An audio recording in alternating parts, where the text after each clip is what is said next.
የጽናት ሚዲያ ቤተሰቦች እንደምን ቆያችሁ? እንደምን አረፈዳችሁ? እኔ ሰላም ነኝ። እንግዲህ መደበኛ ፕሮግራማችን ጀምረናል። እስከ ፕሮግራማችን ፍጻሜ አብራችሁ እንድትቆዩ በታላቅ አክብሮት እንጠይቃለን። ዛሬ ወሳኝ ፕሮግራም አለን። ወደ አዲስ አበባ እናመራለን። የተለያዩ መረጃዎች አሉ። እነዚህን ሁሉ እንግዲህ ከኛ ጋር ከቆያችሁ ብዙ ጉዳዮችን መከታተል ትችላላችሁ። የጽናት ሚዲያ ቤተሰብ እንግዲህ ከአዲስ አበባ ጋር በተያያዘ በስፋት እያነሳን ያለነው ጉዳይ አሁን አጀንዳ ወደ መሆን እየተሻገረ ነው። አዲስ አበባ ወደ ቁጣ ውስጥ እየገባ ነው። ይሄ ቁጣ እየተሰባሰበ ወጣቱንም እያሰባሰበው ወደማይቀረው ትግል ውስጥ መግባቱ ተጨባጭ እውነት ነው ስንላችሁ በማስረጃ ብቻ ሳይሆን በተጨባጭ መሬት ላይ የተለያዩ ቁጣዎችን ሊያቀጣጥል የሚችል አደረጃጀት እየተፈጠረ ነው። ይህንን በይፋ አብስረናል። እሱ ብቻ ሳይሆን መሬት ላይ ካሉት በተለይ በአዲስ አበባ ጉዳይ ላይ ያገባናል የሚሉ ወጣቶች ሁሉ ይህንን መልእክታቸውን እንዲገዟቸው ለአንዴም ለመጨረሻ ጊዜ ሀሳባቸውን እየገለጹ ይገኛል። ስለዚህ በአዲስ አበባ ጉዳይ ላይ የምናነሳው ሀሳብ መሬት ላይ መልኩ እየተቀየረ አደረጃጀት እየተፈጠረ ወደ ቁጣ እየመጣ ነው። ህዝቡ በከፍተኛ ደረጃ መሬት ውስጥ ገብቷል። በተለይ ከኑሮ ውድነት ጋር ከመፈናቀሉ ጋር አዲስ አበባ ዛሬ ተገላይ ወደ መሆን ደረጃ ደርሷል። በከተማ ውስጥ ያለ ነዋሪ አሁን የጊዜ ጉዳይ ነው፣ እየኖርን ሳይሆን ቀስ እየተባለ ስልታዊ ሞት እየሞትን ነው። ስለዚህ ዝም ብለን በፍርሃት ተሸብበን ከምንሞት ይልቅ ታግለን መስዋዕትነት ከፍለን ውጤት ማምጣት አለብን የሚል መሰባሰብ ውስጥ እየገቡ ነው። ከዚህ በፊት አሰባሳቢ የለንም፣ የሚያሰባስበን አጣን እንጂ ለአደባባዩ ቅርብ የሆነ ወጣት ከየትኛውም ጊዜ በላይ ዛሬ ተፈጥሯል እያሉ ይገልጻሉ። እስቲ አዲስ አበባ ጉዳይ ላይ ያለው ነገር ምን ይመስላል የሚለውን ወደ እናንተ እናመጣለን።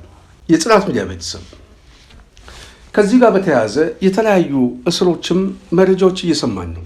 በተለይ መምህር ደረጀ ነጋሽ ዘወይን የተባሉ ካህን፣ መምህር ሲሳይ አዳነ እንደዚሁ በዳንኤል ክብረት ቀጥተኛ ትዕዛዝ እስሮች አሉ። አገዛዙ ፍርሃት ውስጥ ሲገባ ማሰሩ የሚጠበቅ ነው። ይሄ ሰሞኑን የምንሰማው እስር ሁሉ የመንግስት ቁመና ያለ ለማስመሰል እና ውስጣዊና ውጫዊ ለማደናበር የፈለገው ፖለቲካዊ አጀንዳ ስለሆነ ነው እንጂ ከዚህ በፊት ወንጀሉን እንደሚያውቀው በተጨባጭ መችለጽ ስንናገር ቆይተናል። ለዚህ ተጨባጭ ንግግራችን ሰሞኑን ታሰሩ ከተባሉ ሰዎች ጋር በተለይ በጣም የገረመኝ እና የሰማነው መረጃ በተለይ ይሄ ፊንቴክስ እየተባለ የሚገለጸው ቀደም ሲል ሄሎ ታክሲ የሚባል አንድ ከዚህ ጋር በተያያዘ ቅድሚያ ገንዘብ በመውሰድ ወደ 600 ሚሊዮን ብር ከሰዎች እንደዘረፈ እንደቀማ የሚታወቅ ብቻ ሳይሆን ተበደልን የሚሉ ሰዎችም ክስ እንደመሰረቱ ከዚህ በፊት ተሰምቷል። ከዚህ በፊት የተመሰረተ ክስና ጉዳዩን ፖሊስ የሚያውቀው የብልጽግና አገዛዝ የሚያውቀው አጀንዳ የሆነውን ሄሎ ታክሲን ቀይሮ ፊንቴክስ የሚባል አዲስ ብራንድ ይዞ ሲመጣ ይሄው ገንዘብ እየሰበሰበ ያለው ሰው ስሙን ቀይሮ ፍቃድ ነው የሰጠው። ልብ በሉ። ስለዚህ ዘረፋው ከዚህ በፊትም መዋቅራዊ የሆነ ዘረፋ ነው። ሌብነቱ ሰንሰለቱን የጠበቀ ነው ስንላችሁ ዝም ብለን አይደለም። ኦህዴድ ዋነኛ ያገዛዝ ስልቱ ሀገርን ማጽናት፣ ሀገርን ወደ ልማት መውሰድ፣ መልካም የሆነ ዜጋ ማውጣት፣ ሁሉንም በሀገር ውስጥ ያለውን በተለይ የህግ የበላይነት ማስፈን፣ እንደዚህ አይነት መሪዎችን የሚከተል የመንግስት ስርዓት አይደለም። ካወቃቀሩ አስተሳሰቡ ባዳ ነው ለሀገሪቷ። ስርዓተ መንግስቱ ደግሞ ሌባ ነው፣ ኪስ አውላቂ፣ ዘራፊ ነው። ዋነኛ የመንግስትን ተቋም የሚጠቀምበት ጠበንጃ በመያዝ ሰዎችን በማስፈራራት ህጋዊ አጋች ህጋዊ አግቶ ገንዘብ የሚዘርፍ የውንብድና ስብስብ ነው፣ ቡድን ነው። ለዚህ ጥሩ ማሳያችን በተደጋጋሚ ጊዜ ጽናት ሚዲያ ገልጻለች። ይህንን ስንጠቅስ በማስረጃ ነው፣ በትክክለኛ ይሆናል ትንበያ ነው። ይህንን ጥሩ ማሳያ የምሰጣችሁ ኦህዴድ በተለይ በአዲስ አበባ ውስጥ የሚፈጽመው ዘረፋና አሁን ከአዲስ አበባ ጉዳይ ጋር በተያያዘ የምናነሳቸው ጥያቄዎች ህዝቡ ለምንድን ነው ወደ ጎዳናው የማይመጣው፣ ለምንድን ነው የማይቆጣው ብሎ በጣም ብዙ ሰው ይጠይቃል። ግን ለመቆጣት ወደ አደባባይ ለመውጣት አጀንዳ ስለጠፋ ሳይሆን ይህንን ወጣት ይህንን የከተማውን ህዝብ ሊያሰባስበው የሚችል እና በዚህ ጉዳይ ላይ በጣም ተሰምቶት አጀንዳ የሚፈጥር አደረጃጀት በመጥፋቱ። ስለዚህ ይሄ ጉዳይ በጣም የሚገርማችሁ በከተማ ውስጥ ቤተሰባዊ መደብ እንዴት እንደተፈጠረ ዘሀበሻ በተወሰነ አንድ ዜና ሰርቷል። ያንን ዜና ወደ እናንተ እንደ ማሳያ አዳምጡት። ወደ ዜናው እንሂድ። በአዲስ አበባ ከተማ አስተዳደር መዋቅር ውስጥ ስር የሰደደና ከፍተኛ ባለስልጣናትን ያካተተ ግዙፍ የመሬት ምዝበራና የሙስና ቅሌት መጋለጡን ተከትሎ የህግ የበላይነትና የተጠያቂነት ጉዳይ አፋጣኝ ምላሽ የሚሻ ሀገራዊ አጀንዳ ሆኗል። በተለያዩ የስልጣን እርከኖች ላይ የሚገኙ አመራሮች የቤተሰብ አባሎቻቸውና የቅርብ ዘመዶቻቸውን በመንግስት መዋቅር ውስጥ በመሰግሰግ መሬትን እንደ ዋነኛ የፖለቲካና የኢኮኖሚ መለወጫ መሳሪያ አድርገው እየተጠቀሙበት መሆኑን ተጋልጧል። በተለይም በአንዱ የከተማዋ ክፍለ ከተማ በኃላፊነት ላይ አንድ ከፍተኛ አመራር የፈጸሙት ድርጊት የችግሩን ጥልቀት አጉልቶ ያሳያል። እኛ አመራር ሰነድ አልባ የሚለውን የህግና የአሰራር ክፍተት በመጠቀም በሺህ ሄክታር የሚለካ የከተማዋ መሬት በህገወጥ መንገድ በቁጥጥራቸው ስር ውለዋል። ይህንን በህዝብ ሀብት ላይ የተፈጸመውን ወንጀል ወደ ገንዘብ ለመቀየርም የገዛ ባለቤታቸውን በመሬት ማሻሻጥና ድለላ ስራ በማሰማራት መሬቱን በከፍተኛ ዋጋ ሲቸበችቡት እንደነበረ መረጃዎች ያሳያሉ። የጉዳዩ አሳሳቢነት በመሬት ዘረፋው ብቻ የሚያበቃ አይደለም።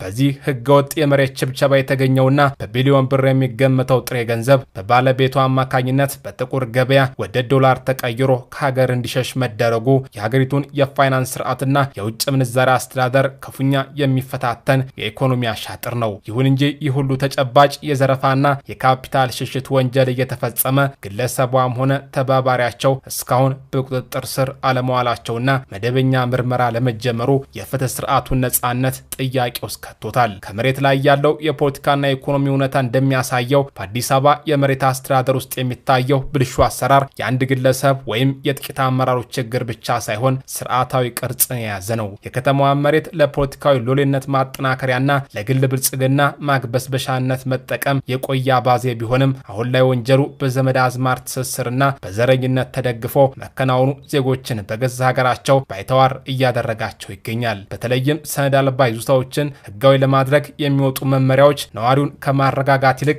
ለባለስልጣናት የዘረፋ በር ከፋች ሆነው እያገለገሉ መሆኑን የፖለቲካ ተንታኞች አበክረው ይሞግታሉ። እንደሰማችሁት ነው የጽናት ሚዲያ ቤተሰብ። ስለዚህ ዋነኛ ዓላማቸው ከዚህ ጋር የተያያዘ የዘረፋ ሰንሰለት እንደሆነ መገንዘብ ያስፈልጋል። አዲስ አበባ እየተነቃቃ ሲመጣ በተለይ በአዲስ አበባ ውስጥ ብራንድ የሆኑ ሰዎች፣ የሚታወቁ ሰዎች ወደ እስር ቤት አገዛዙ ደግሞ ማጋዝ የሚፈልገው ፍርሃትም ስላለበት ነው። ይሄ ቁጣ፣ ይሄ ዘረፋ፣ ይሄ የብልጽግና አገዛዝ ተቋማዊ የሆነ የቤተሰብ ተጠቃሚነት። በአንድ ክፍለ ከተማ ቤተሰቡ የስራ ኃላፊ ነው። ሰውየው መሬት ይሸጣል፣ ሚስትየው ደላላ ነች። ገንዘቡ በውጭ ምንዛሬ ወደ ውጭ ይላካል። ይሄ ነው በቃ ብልጽግናን የሚገልጸው በዚህ። ስለዚህ ይሄ አገዛዝ ህዝባዊ ቁጣ ከፊቱ እንደሚመጣ እኛ ምስክርነት ስንሰጥ በተጨባጭ ይመጣል ብለው አደባባይ ላይ የሚናገሩትን ሰዎች እናንተ ትሰማላችሁ። ከዛ በፊት ሁሉ ጊዜ በጣም የሚገርመኝ በተለይ ከዚህ ቅድም ካልኩት ከእስር ጋር በተያያዘ ደረጀ ይበይን የሚባል የአዲስ አበባ ልጅ በጣም በብዙ ነገር ስሙ የሚጠቀስ እንደውም እኔ ቅርብ ጊዜ ነው አሁን መታሰሩን የሰማሁት እንጂ እኔ አገር ውስጥም ያለ አይመስለኝም ነበር። እንግዲህ ደረጀ ይበይን በመልካም ስራው የሚታወቅ ሰዎችን የሚረዳ ሰው የአዲስ አበባ ልጅ ዛሬ አገዛዙ እስር ቤት ውስጥ እያሰቃየው እንደሆነ እየሰማን ነው። ስለዚህ በዋናነት አገዛዙ ሲደነግጥ አዲስ አበባ ውስጥ ያሉትን እንቅስቃሴዎች ለማብረድ ወደ እስር ዘመቻ ቢገባም አደባባይ ላይ የሚወጣው ህዝብ ግን ከየትኛውም ጊዜ በላይ ቆርጦ እየተነሳ ነው። በተመሳሳይ በዛሬው ዕለት በናሁ ቲቪ ላይ ጋዜጠኛ ሆኖ ሲሰራ የነበረ ጋዜጠኛ ነጋሽ በዳዳ መታሰሩ ተሰምቷል። ለሁለተኛ ጊዜ መታሰሩ ማለት ነው። ከዚህ ቀደም እንደዚሁ ታስሮ መፈታቱ የሚታወቅ ነው። አሁንም በድጋሚ እንዳሰሩት ተሰምቷል። አዲስ አበባ ላይ የነቃ ተሳትፎ የሚያደርገው በአጠቃላይ አገዛዙ የሚይዘው የሚጨብጠው ሲያጣ ሃይማኖት ውስጥም ያሉ ሰዎችም እንደዚሁም ወጣቱን ያገኘውን ሁሉ እያፈሰ ወደ እስር ቤት እያስገባ እንደሆነ እየተሰማ ነው። ይሄ ከፍርሃት ከድንጋጤ እንደዚሁ ያልታሰቡ ቁጣዎች ይነሱብኛል ከሚል የመጣ ስጋት እንደሆነ ተጨባጭ ማሳያ ተደርጎ ይታያል። ስለዚህ የጽናት ሚዲያ ቤተሰብ በርካታ መረጃዎች እየተሰሙ ነው። በተለይ የኢራን ጦርነት አስመልክቶ አዲስ አበባ ሚሳኤሉ ሊደርስ ከባድ ማስጠንቀቂያ ለብልጽግና ደርሶታል። የእስራኤል ኤምባሲ በኬንያ አስጠንቅቃለች። ስለዚህ ይሄ ጉዳይ ያሳስበናል፣ ይሄ ጉዳይ አደጋ ነው ብላ የእስራኤል ኤምባሲ በኬንያ አስጠንቅቃለች። እንግዲህ ዱባይ የሚዘንበው የሚሳኤል ናዳ አብይ አህመድ ጎትቶ ወደ አዲስ አበባ እየጋበዘ ነው። ከዚህ በፊት ከጋሞች በፊት ጋሞ በናዳ ሞተ ሲባል የብልጽግና አገዛዝ ቁንጮ ሮጦ የሄደው ተተኳሽም ገንዘብም የሚሰጠው ሞግዚቱ አለቃ ጋር በመሄድ እንግዲህ ለቅሶ ደራሽ ነው የሆነው። እሱ ብቻ አይደለም፣ ዱባይ እየደረሰባት ያለው የኢራን ጥቃትን በማውገዝ ከጎኗ እንደቆመ በአደባባይ ሚዲያዎቹ ዘግበውታል። ይሄን አስመልክቶ ቱርክ እንግዲህ በዋናነት አሰላለፏን አሁን በቅርቡ ከኢራን ጋር አሰላለፏን እንደቀየረች እየተሰማ ነው። በተለይ እዛ አካባቢ ያለው ኩርዲስታኖቹ በቱርክ ጉዳይ አደጋ ሊሆኑብኝ ይችላሉ፣ የግዛት አንድነቴም አደጋ ውስጥ ይገባሉ ላስታስብ አሰላለፏን ቀይራለች። ኤርዶጋን በዋናነት አብይን የሚያግዘው የአማራ ክልል በትግራይ ክልል ያለውን ጭፍጨፋ በዋናነት ሲያስተባብሩ የነበሩ ኃይሎች ዛሬ በአሰላለፍ እየተለየ ነው። ስለዚህ ቱርክም የኢራን ጉዳይ አሳስቧት አሁን ሁለቱ ባላንጣዎች የነበሩት የዚህ አሰላለፍ ተዋናይ በመሆን እየተሰባሰቡ ይገኛል። የአሰላለፍ ለውጥ እየመጣ ነው። አብይ አህመድ ደግሞ ልቅሶ ደራሽ በመሆን ኢራንን በማውገዝ ከዱባይ ጋር በመቆም ምናልባት የጥቃት ሰለባም ሊሆን ይችላል ብላ እስራኤል በኬንያ የሚገኘው ኤምባሲ ማስጠንቀቂያ ሰጥቷል። አብይ ዱባይ ሲገባ እነ ባጫ ደበሌ በአፍሪካ ውስጥ ወደር የለሽ በተለይ በጦርነት ቀጠና ውስጥ ለሕይወቱ ሳይሰጋ ወደ ዱባይ የተባበሩት ኤሚሬትስ በመሄድ ወንድማዊነቱን የገለጸ የአፍሪካ ኩራት ምናምን እያሉ ሲያሞግዙት የነበረው አብይ ሚሳኤሉ ወደ አዲስ አበባ ሊጋብዘው እንደሆነ እንግዲህ እስራኤል እያስጠነቀቀች ነው። ይሄ ነው የኦህዴድ የዲፕሎማሲ ክሽፈት፣ ያሰላለፍ ትንተና። በአጠቃላይ እንደው ከሀገር ጥቅምና ከብሔራዊ ጥቅም አኳያ የጥሞና ጊዜ እንኳን አልወሰደም። እንዴት እንደፈጠነ እንዴት እንደቸኮለ ማለት ነው። እና ይሄ ችኮላው ዛሬ ባጠገቡ የነበሩ ወዳጆችን ሁሉ አንጠባጥቦ ብቻውንም እያስቀረው፣ እሱ ብቻ ሳይሆን በሀገር ውስጥም አብቅቶልናል እያሉ ነው የጽናት ሚዲያ ቤተሰብ ራሳቸው።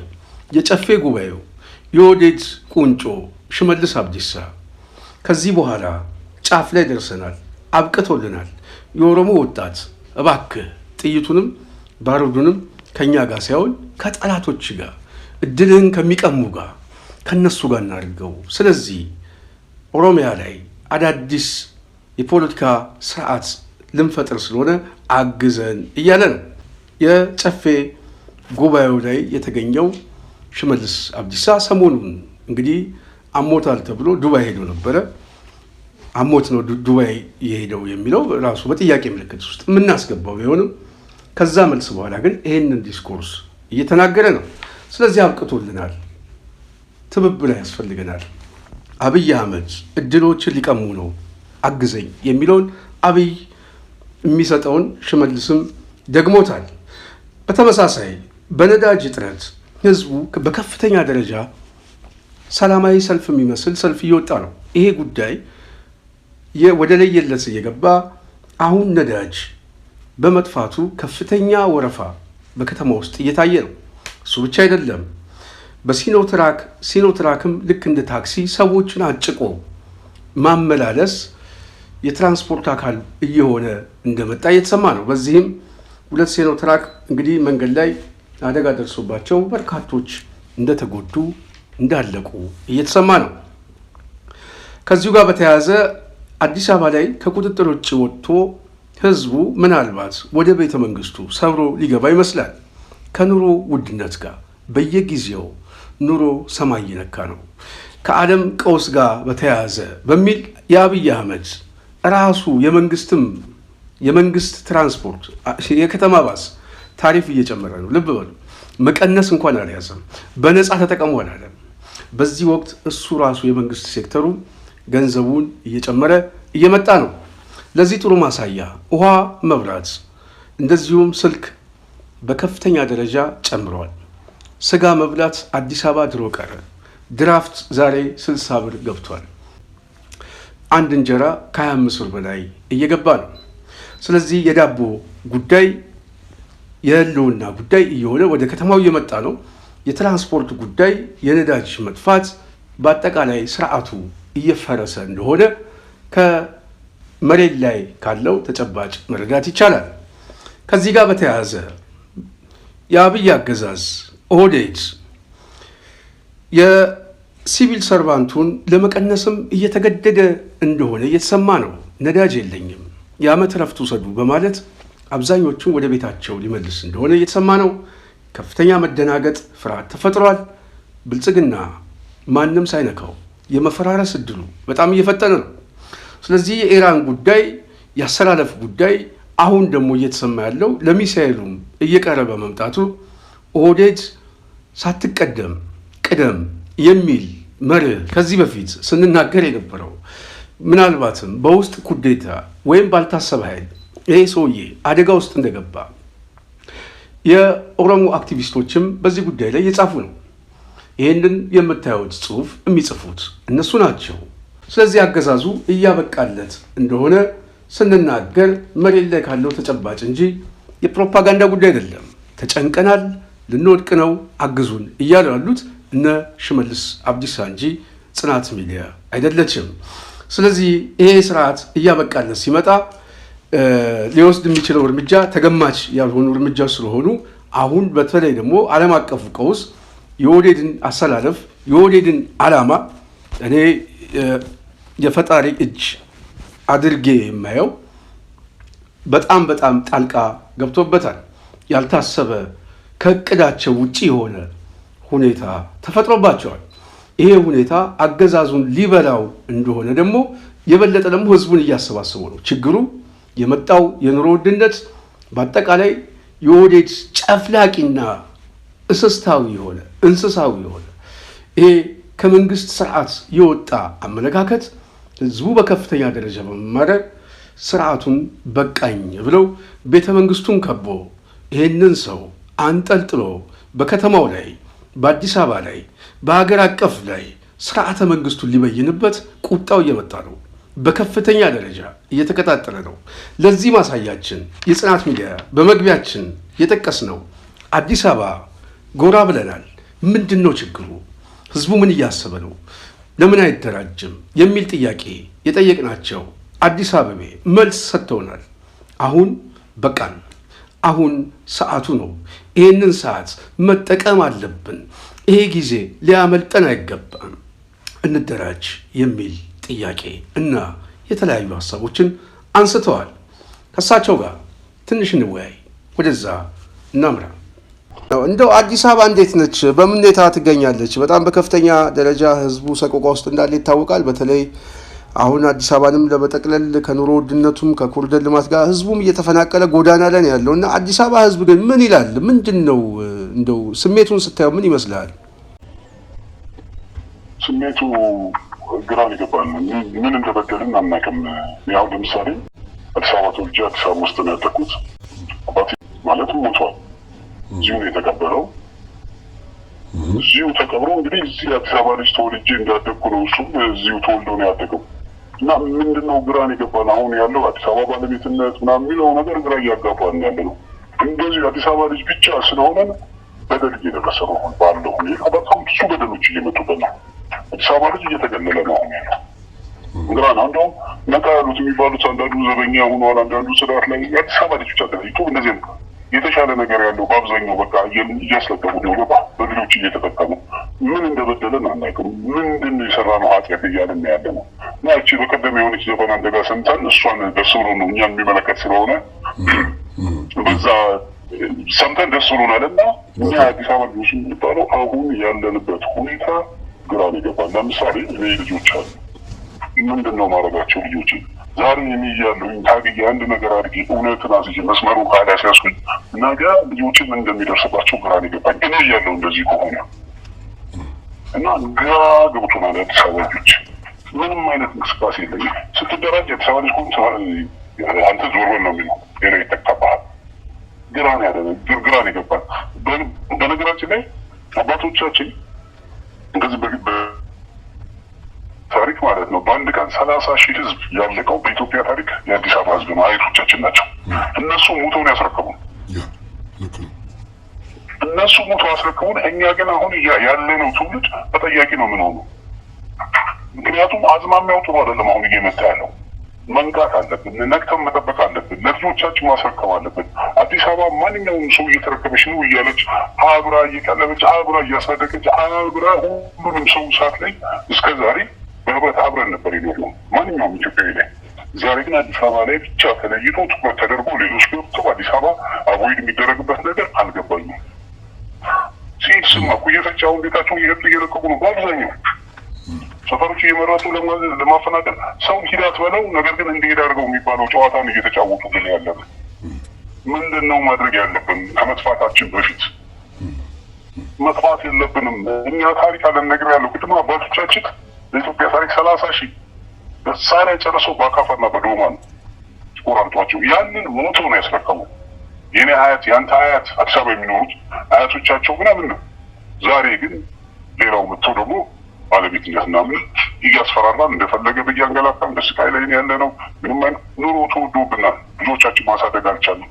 እሺ ሌላው ሀገር ያለው ሀገር ለቆ ይሄዳል። እኛ ሀገር የሌለም የት እንሂድ? ልጆቻችን ምን እናላቸው? ይሄንን የሚያስብልን አካል አጥተናል። መንግስት የለም። አሁን እኔ እንደኔ አስተሳሰብ ማለት ነው እንደኔ አስተሳሰብ ማንኛውም የአዲስ አበባ ሰው ህብረት መፍጠር አለበት። ህብረቱ ምን አይነት ህብረት መኖር አለበት? ለምሳሌ ህግ የለም እንደምናየው ከሆነ አንዱ ሁለት ፖሊስ የፈለጉት ልጆች መጥተው ሲወስዱ 3-4 የሆኑ ወጣቶች ለምንድን ነው የምትወስዱ? ምን አደረገ ብለው እራሳችሁ መጠየቅ አለባቸው። ሰፈራቸውን አካባቢያቸውን ያለውን ሰውን ሲወስዱባቸው ለምን ትወስዳለህ? ህግ የለም። እዛ ሄዶ ህገ ፈርድ ነው የሚፈረድበት።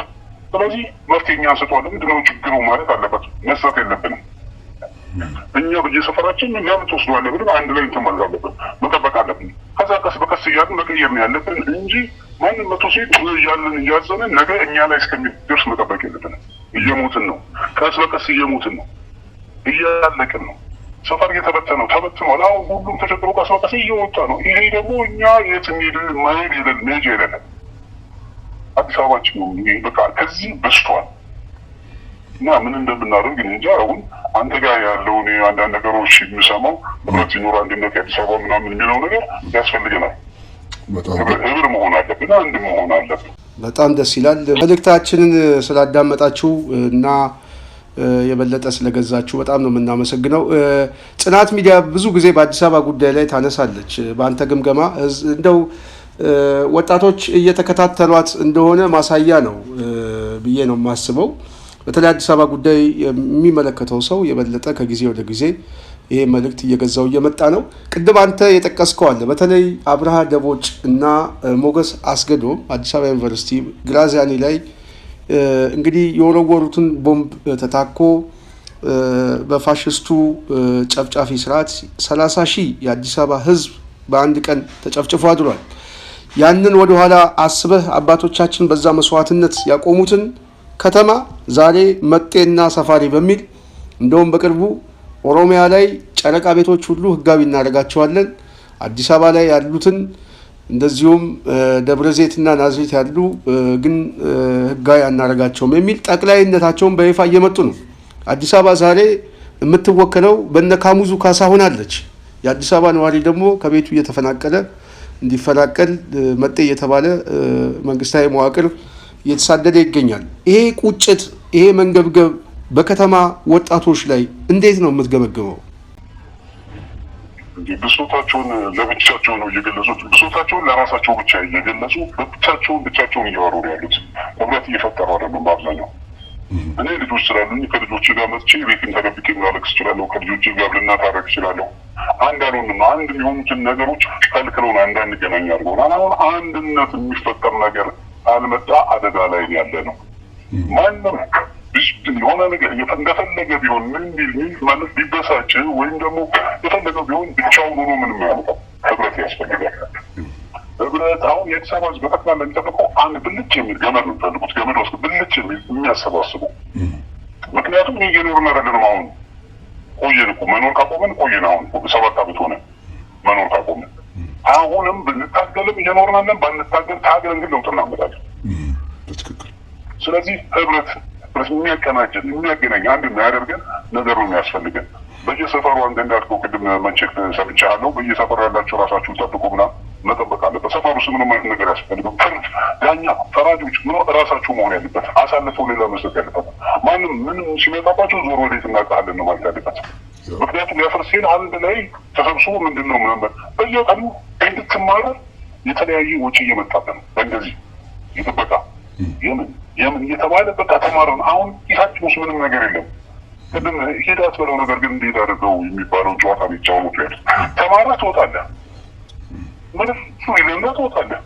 እኛ ከሆን እኮ ልጆች ይዤ ከፈላ ጀምሬያለሁ። በጎን እጄ የማውቀው ሱቅ ያለው እሱም ባዶ ነው። እጄ በፎርም ዘመናዊ ልመና ብለው እጄ እንደዚህ ባትናል ያለው ይረዳል። የሚረዳው የማይረዳው ደግሞ አይረዳም። ይህ ህይወት አይደለም። ስለዚህ ከዚህ ህይወት ለመውጣት ምንድን ነው ማድረግ ያለብን? ይሄን ለወጣቱ ሰጥቼዋለሁ። የኔ ህይወት በእነሱ ላይ እስከሚደርስ መጠበቅ የለባቸው። እየመጣ ነው፣ ሁሉም ላይ ነው። እርግጥ እየመጣ እንዳለ መጥቶባቸዋል። ሱቆችን እየጠበቀን ምንድን ነው የምናውቃቸው ጓደኞችን ማስቸገር ነው እየሆነ ያለው። ይሄ ምንድነው መፍትሄው? እጃችን ላይ ወጣቱ ላይ ነው ያለው መፍትሄው።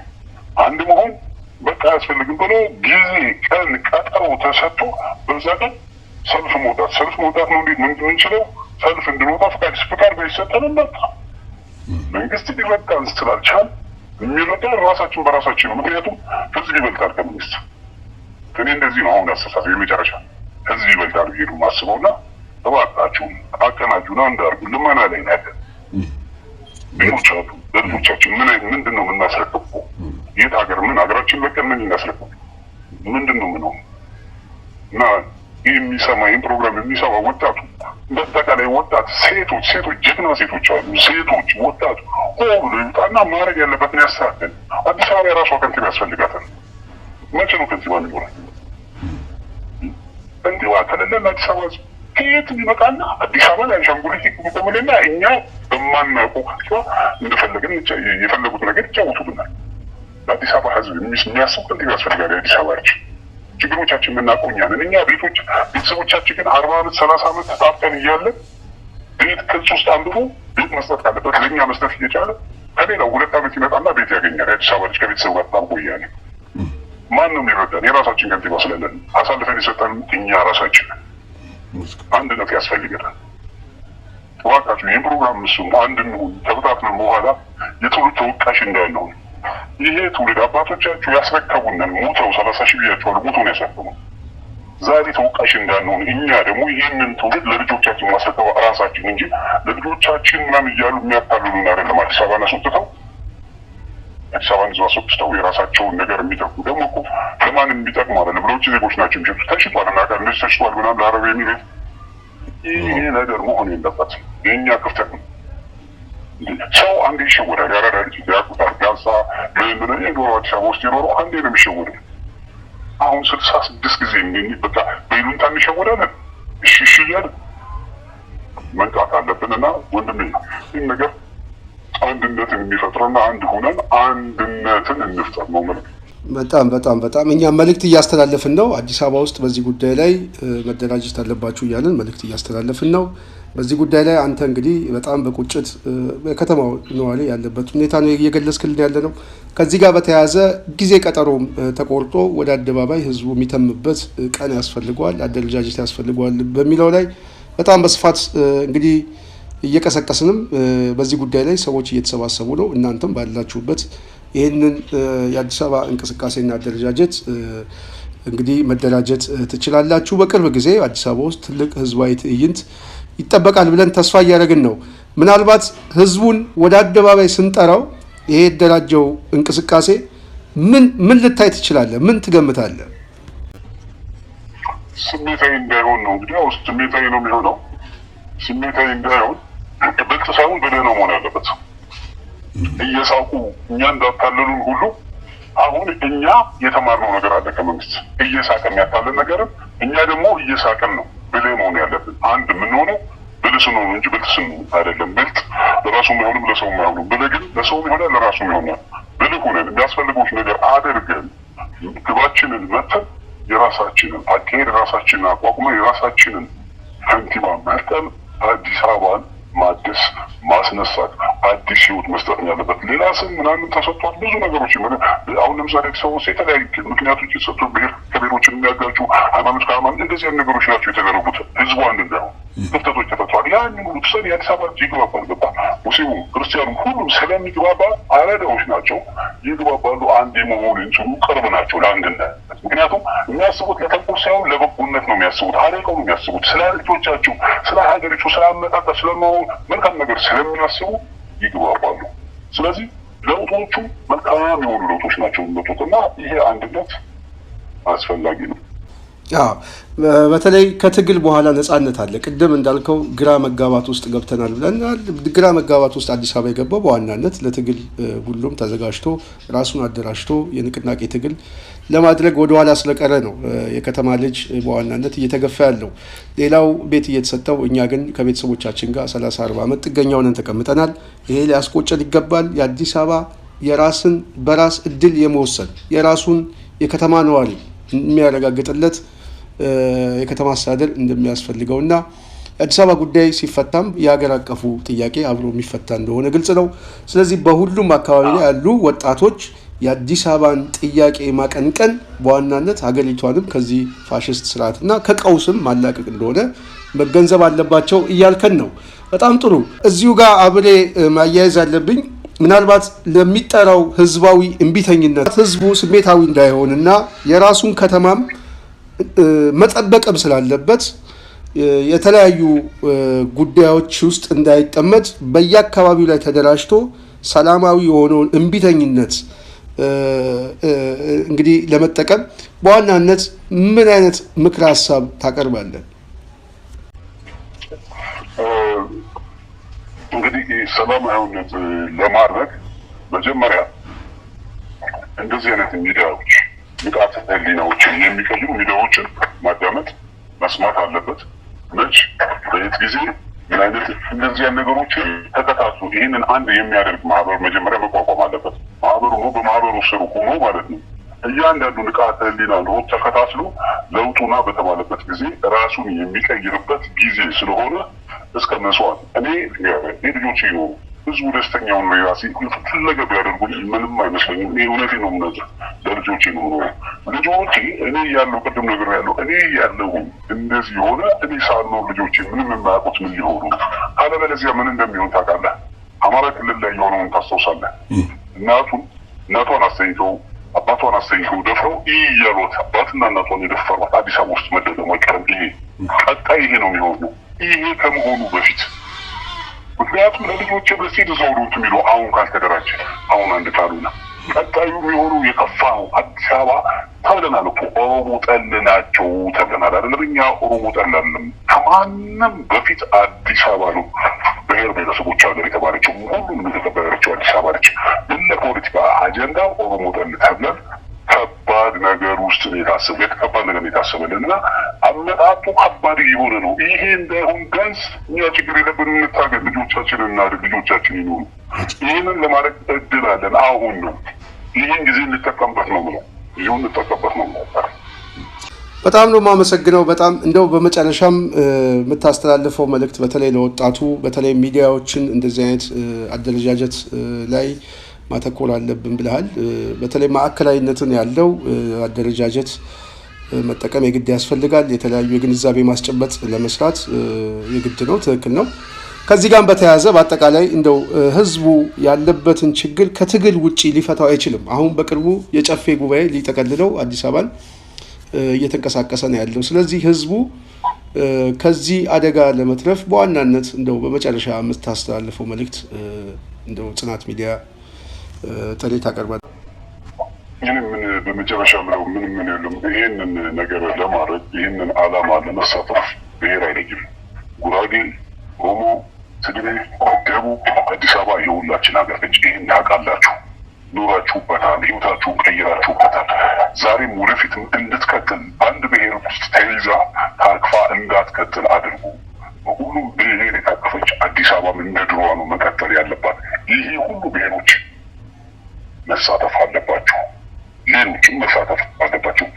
ከዛ ወዲህ አዲስ አበባ ያለው አሁንም ቀጣይ በአዲስ አበባ ያለው ወጣት ቤተሰብ እናት አባት ሁላችሁም እናውቃለን ኑሯችን ከባድ አድርገውብናል። ይህንንም በእቅድ ታቅደው ነው። ለምሳሌ ፌስታል ነው እኛ የምንጠቀሙ። ፌስታል ሁሉ እንዳንይዝ ሁሉ የተከለከለ ነው። ይሄ ሁሉ እኛ ድሀ ምንም ነገር የለንም፣ በዛ ነው የምንጠቀመው። ተማረን እንድንወጣ ነው። በየቀኑ የሚመጡብን ህጎች ሁሉ ነገሮች ቀድሞ የታሰቡና የአዲስ አበባ ህዝብ ተመንጥሮ እንዲወጣ በድህነት ሁሉ ኑሮ ሲወደ ተመንጥሮ ይወጣል። ከዛ ባዶውን ያገኙታል። በነፃነት እንደፈለጉ ለማድረግ ነው ፕሮግራማቸው። ግን ህዝቡ በአብዛኛው ተስፋ አልቆረጠም አለ። አሁንም ይሄ ነገር አውቆ ነው ይሄን ነገር እየተደረገብህ ያለው። ስለዚህ ይሄን ሁሉ የተደረገ ቀጣይ ምን እንደሚመጣብህ አታውቅም። ቀደም ጫፉን ነካ አድርግ ይላሉ። ሌሎች የከፉ ነገሮች ነው የሚመጡበት። እየተቀያየሩ ነው የሚመጡት። የሚጠቅማቸው ነው በቃ በዚህ ካልሆነ በዚህ ካልሆነ እያሉ እያመጡብን ያለ ነው። እኛ ሰዎች ነን፣ እንደ ሰዎች እናስብ። ይሄ ነገር ከመምጣቱ በፊት ሁሉንም ነገር ነቅተን ተደራጅተን እንጠብቅ። አደራ የምለው የአዲስ አበባን ህዝብ ነው። እኔ አልቻልኩም። እኔ በግሌ በራሴ ቀርቦኛል። እውነቴን ነው። ልጆችን ቀርበዋል። በቃ ምንድን ነው ይህን የተራበ ቤተሰብ ይዤ እኔ ሂጅ መታገል ግዴታ አለ። እኔ ካልታገልኩኝ ታዲያ ልጆቼ ምንድን ነው የሚሆኑት? እነሱ አንድ ነገር ቢሆን እኔ ወጥቼ በሞት አይሻለኝም? ለምን እንደዚህ አይነት ነገር ትጠብቃለህ? የአዲስ አበባ ህዝብ አንድ ሁነን መጥፎ ነገር እኮ አይደለም። አንድነታችንን እናስመስል። አንድ ሁነን እንከላከል። በቃ እንከላከል። የአዲስ አበባ ህዝብ አንድ ሁኑ። በጣም ትልቅ መልእክትን ያስተላለፍከው በጣም ገንቢ ሀሳብ ነው። አንድነት ያስፈልገናል። አዲስ አበባ ከእጃችን እየወጣ ነው። ቅድምም እንደጠቀስከው የመጥፋት አደጋ የህልውና አደጋ ነው ያለብን። በነገራችን ላይ አዲስ አበባ ከመጥፋቷ በፊት ከዚህ የህልውና አደጋ ለመዳን መታገል የግድ ያስፈልጋል። በተለይ አርሲ አካባቢ ክርስቲያኖች እየተጨፈጨፉ እንደሆነ እየተሰማ ነው። ነገ ጠዋት አማራ ክልል ላይ የተፈጸመው አዲስ አበባ ላይ የመፈጸሙ የተራ ጉዳይ ነው እንጂ ቀጣይነቱ ወደዚህ እንደሚመጣ ግልጽ ነው። ስለዚህ አዲስ አበባ ህዝብ የጥቃቱ ሰለባ እየሆነ ነው። ጥቃቱ ደግሞ ወደ መሀል ሀገር እየመጣበት ስለሆነ ከዚህ ለመዳን ምንም አይነት ያለውን መስዋዕትነት በመጋፈጥ ከተማውን ነፃ ማውጣትና የራሱን የከተማ አስተዳደር መበየን ሲችል ነው። ስለዚህ ትክክል ነህ። በዚህ ጉዳይ ላይ ሁሉም ወጣት በቁርጠኝነት መንቀሳቀስ እንዳለበት እንግዲህ እዛው አዲስ አበባ ያለ ወንድማችን ሀሳቡን አካፍሉናል። ይሄ ሁሉም ሰው ሊገዛ ይችላል ብዬ ተስፋ አደርጋለሁ። ስለነበረን ቆይታ ከልብ አመሰግናለሁ። ሌላም ጊዜ በተከታታይ እንደዚሁ በአዲስ አበባ ጉዳዮች ላይ እየተከታተልን አዳዲስ ሀሳቦች ሲኖር ለጽናት ሚዲያ እንደምትሰጠን ተስፋ አደርጋለሁ። በጣም አመሰግናለሁ። ኦኬ፣ አመሰግናለሁ።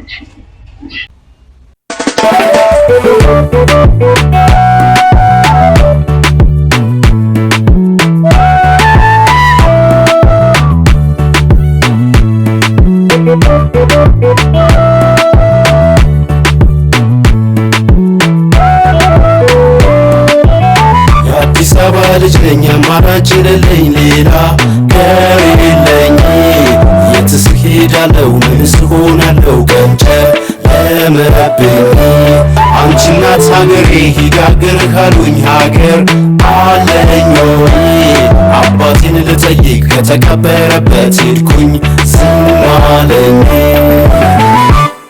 አንቺ አዲስ አበባ ሞኝነሽ ተላላ ተወላጁ እያለ ያዋለሽ በላ እኔን የቸገረኝ ግራ የገባኝ ከልጆቼ ጋር ሌላ አገር የለኝ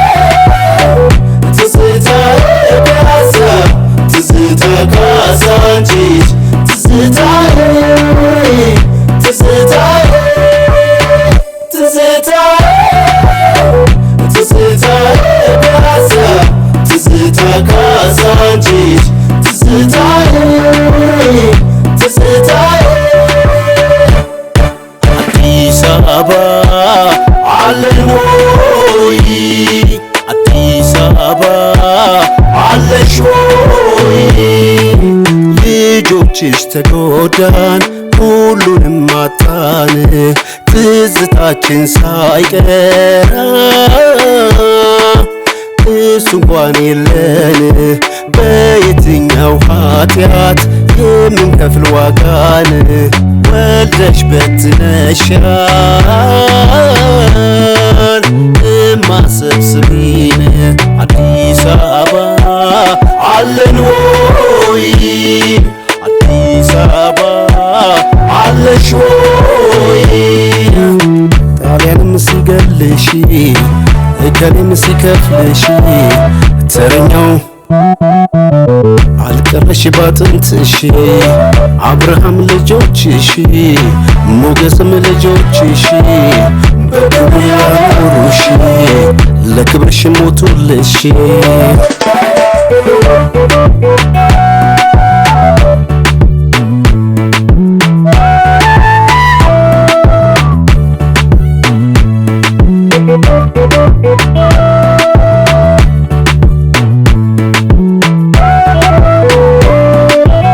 የአዲስ አበባ ልጅ ነኝ አማራጭ የሌለኝ ሌላ ገር የለኝ የትስ ሄዳለው ምንስ ሆናለው ቀንጨ ለመብኝ አንቺ እናት ሀገሬ ሂድ ሀገር ካሉኝ ሀገር አለኞይ አባቴን ልጠይቅ ከተቀበረበት ሄድኩኝ ዝም አለኝ ጠላቴ ደሜ ነው ደሜም ነው ስጋዬ ወንድም ከወንድሙ በሞት ያለያየ ያለ ቅድስና ምኞቱን አጠነ እምነት ላላችና ካየራብን ሆነ አዲስ አበባ አለን ሆይ አዲስ አበባ አለሽ ሆይ በገዛ አገራችን በተወለድንበት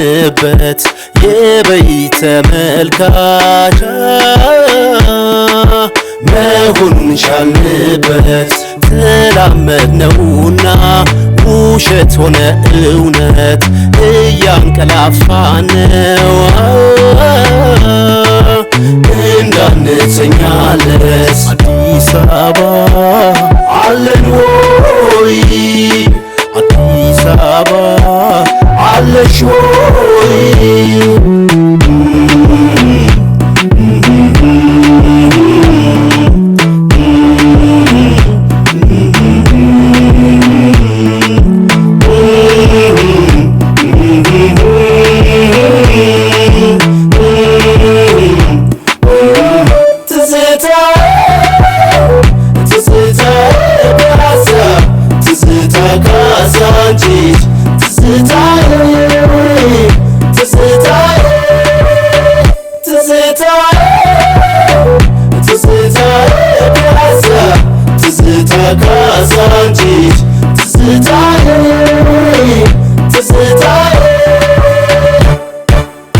አዲስም ተውበሽ ቆስለሽም ተሞሸርሽ ማን ይሆን የሚያገባሽ አዳኝሽ ፈዋሽሽ ያሚንገስ ያሚክበር አክብሮን ስናከብር ደስ ይላል በፍቅር ተማምነን ስንኖር